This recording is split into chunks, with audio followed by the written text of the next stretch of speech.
Assalamualaikum warahmatullahi wabarakatuh. Selamat sore dan salam kenal.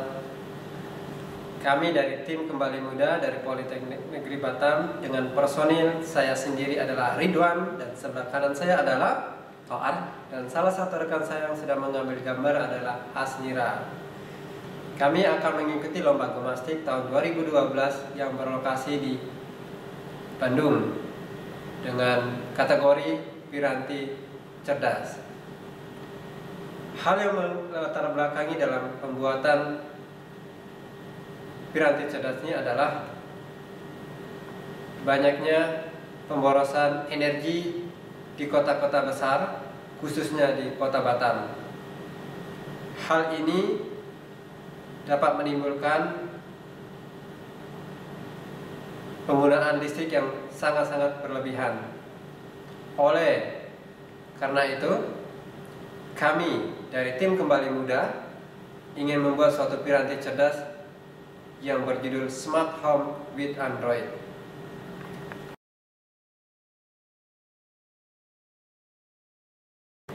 Hal yang melatar belakangi dalam pengambilan tema kami tim Kembali Muda adalah masyarakat Kota Batam yang sering berada di luar kota dalam waktu yang mendesak. Hal ini dapat ditemukan banyak kasus lampu-lampu rumah yang masih menyala dalam kondisi siang hari. Perlu kita ketahui bahwa listrik di Batam tidak disubsidi oleh pemerintah. Kami melihat hal ini suatu peluang dalam hal mencerdaskan masyarakat dalam pemakaian listrik yang lebih efisien. Sudah saatnya kita menghemat energi, khususnya energi listrik. Tim kami ingin menawarkan Smart Home with Android sebagai solusi dari permasalahan yang disebut tersebut. Kita dapat mengatur maupun mengontrol hidup matinya suatu perangkat listrik dari jarak jauh selama masih bisa menggunakan handphone, dan piranti tersebut dapat dikontrol melalui tombol manual maupun dari Android Anda. Jika kita berada dalam kendaraan yang sedang mengemudi, pengontrolan kita dapat melakukan melalui suara, seperti penggunaan Siri pada iPhone. Piranti yang kita rancang ini berbentuk seperti kabel extension biasa, seperti yang dilihat saat ini, sehingga mudah dibawa kemana saja, mudah dipasang tanpa perlu membongkar jalur listrik yang ada, seperti smart home lainnya. Hanya perlu daya 2,5 watt saja untuk dapat mengatur perangkat listrik Anda, di mana perangkat ini sudah terintegrasi sensor berupa sensor cahaya, sensor suhu, maupun sensor pergerakan. Kelebihan dari perangkat ini, bila terjadi suatu pemadaman listrik, perangkat tersebut bisa menginformasikan kepada kita bahwa listrik dalam kondisi mati. Alat ini akan kita demokan sehingga bisa berfungsi sebagaimana mestinya, di mana demo nantinya akan dijelaskan oleh rekan saya Henry Toar.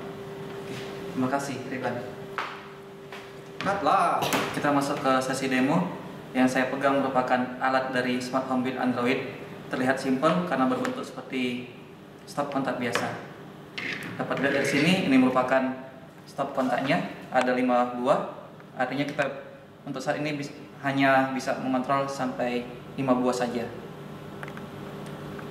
Ininya stop kontaknya, kemudian lampu indikator, kemudian tombol manual. Jadi kalau misalkan kita sedang di rumah, kita bisa menyala matikan melalui tombol manual. Kalau misalkan kita lagi di luar, kita bisa menggunakan handphone Android. Pemasangannya cukup mudah. kepala stop kontak dari smart home build Android dihubungkan ke sumber listrik.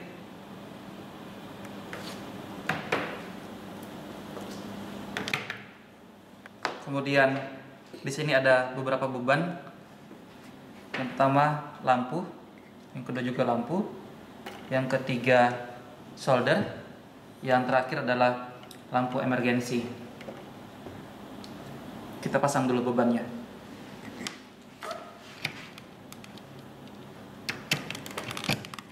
Karena masih berbentuk prototype, jadi belum ada casingnya.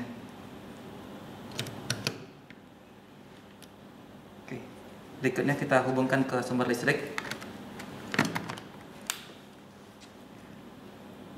Setelah terhubung ke sumber listrik, kita hidupkan Android kita. Di sini ada 2 buah HP Android. Yang di sebelah kanan saya ini kita anggap sebagai server. HP ini harus ditinggal di rumah dalam radius 5 meter dari perangkat Android kita, perangkat smart home with Android kita. Jadi tidak boleh dibawa kemana-mana. Nah, sedangkan untuk pengontrolan jarak jauh atau yang dari kita menggunakan handphone satu lagi. Untuk penggunaan handphonenya sendiri minimal adalah Android 2.3.6 atau Android Gingerbread dengan layar minimal 240x320. Kita mencoba menghubungkannya. Pertama kali kita setting untuk menghubungkan Android ke smart home with Android dengan cara yang pertama kali kita harus buka pengaturan dulu. Pengaturan di sini kita menggunakan Bluetooth karena dari handphone ke perangkatnya menggunakan koneksi Bluetooth. Kita buka Bluetooth, kita hidupkan Bluetoothnya.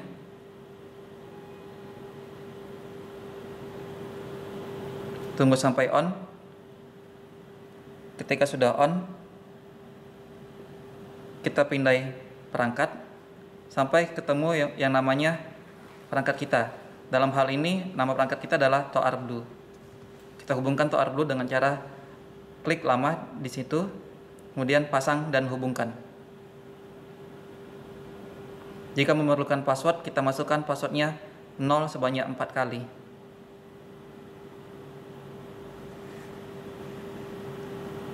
Satu, 2, 3, 4, done. Oke. Setelah dinyatakan valid, kita baru buka program SHWA kita. Kita buka, loading sebentar, kemudian pilih perangkat keras yang sudah kita pairing tadi, namanya Toar Blue. Ini dia. Kita klik, kemudian kita hubungkan. Sebelum menghubungkan, sini tertulis perangkat terputus. Ketika kita hubungkan, maka akan ganti menjadi perangkat terhubung. Artinya handphone ini sudah terhubung dengan perangkat SHWA kita. Setelah perangkat terhubung, kita buka ke kontrol. Nah, di sini ada beberapa nama. Ini merupakan nama default. Karena yang kita hubungkan tadi masih beban, itu kita masih bisa merubah namanya. Untuk merubah nama perangkat yang kita hubungkan ke SHWA, kita bisa masuk ke menu atur nama. Seperti di sini, ini nama perangkat 1, perangkat 2, perangkat 3, perangkat 4, namanya. Kemudian ada pengaturan sensor. Sini ada nama sensornya, ada batasan sensor. Kemudian ada juga teks OK sensor 1. Ini merupakan jika nanti sensornya dalam keadaan OK atau dalam keadaan biasa, itu akan nampil tulisan ini. Kemudian jika terjadi sesuatu, misalkan suhu terlalu panas atau ruangan sudah gelap, maka akan tampil teks di sini. Kemudian ada nilai threshold. Nilai threshold itu merupakan nilai untuk men-trigger alarm. Atau misalkan kita sudah setting jauh-jauh hari, kita bisa memanggilnya kembali dengan menggunakan menu update manual atau update ya. Tekan ini, tunggu sebentar. Nah, sudah kembali ke menu sebelumnya ya. Ini yang sudah saya setting sebelumnya. Jika ingin mengganti namanya, tinggal di edit, kemudian simpan. Nah, setelah kita atur namanya, kita kembali lagi ke kontrol.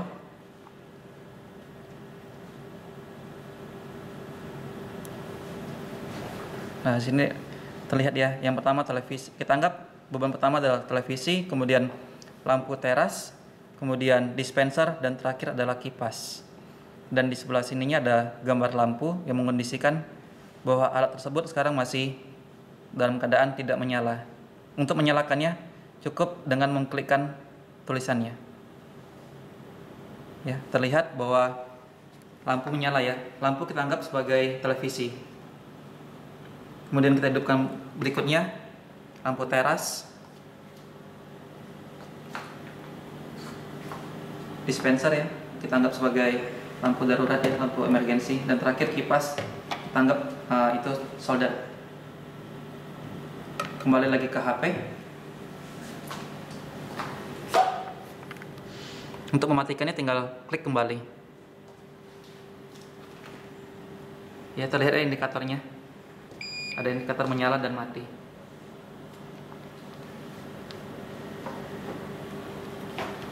Untuk mematikannya tinggal mengklik kembali. Ya, ada indikator. Indikator di sini mungkin agak telat ya informasinya. Informasinya membutuhkan waktu sekitar 1 detik untuk memberitahukan ke kita. Kita matikan lagi yang lain. Matikan solder. Dan akhirnya mati semua. Ini untuk pengaturan pada servernya. HP ini untuk ditinggalkan di rumah. Masuk ke menu sensor. Kebetulan pada saat demo ini, keadaan sensor tidak bisa didemokan karena PCB-nya dalam tahap pembuatan. Tetapi pada software sudah jadi.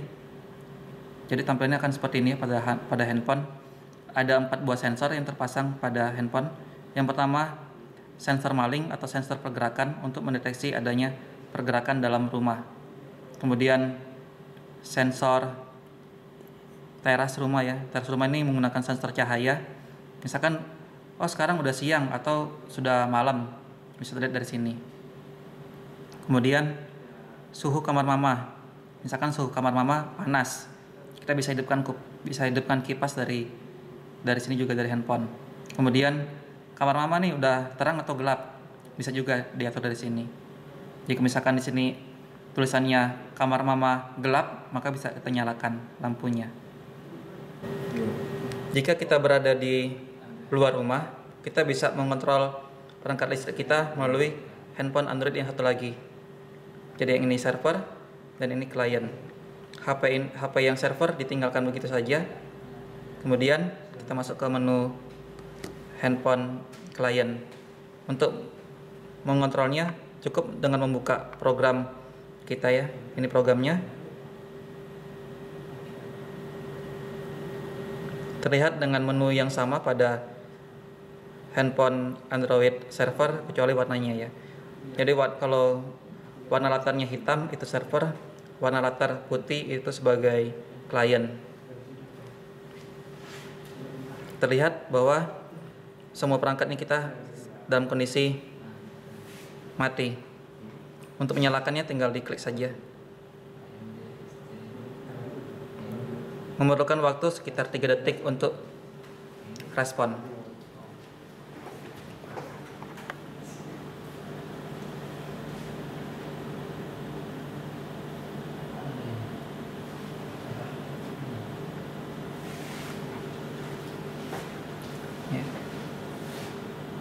Jika menemukan nama yang tidak sesuai, misalkan tadi kan tulisannya televisi, kipas angin, dispenser, cukup dengan mengupdate namanya saja.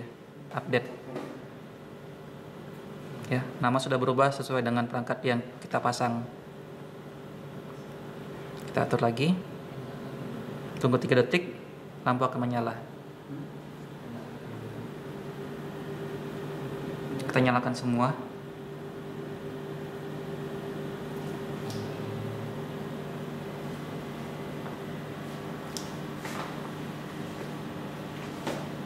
Yes, semua beban dalam keadaan menyala. Perbedaan program antara server dan klien itu terlihat pada menunya. Pada server menunya ada 5 dengan 2 menu atur. Sedangkan pada klien menunya hanya ada 4.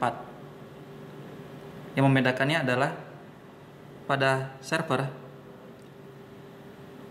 itu ada menu tambahan seperti menghubungkan handphone server dengan perangkat smart home with Android.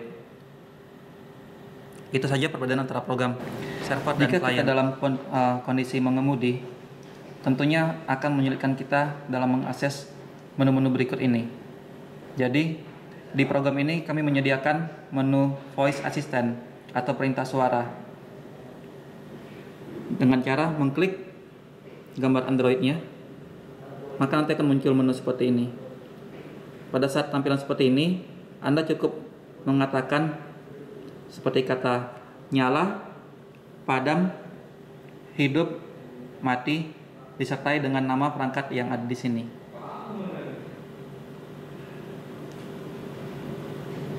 Contoh penggunaannya, kita ingin mematikan lampu teras. Cukup klik dan kita katakan matikan lampu teras. Matikan lampu teras.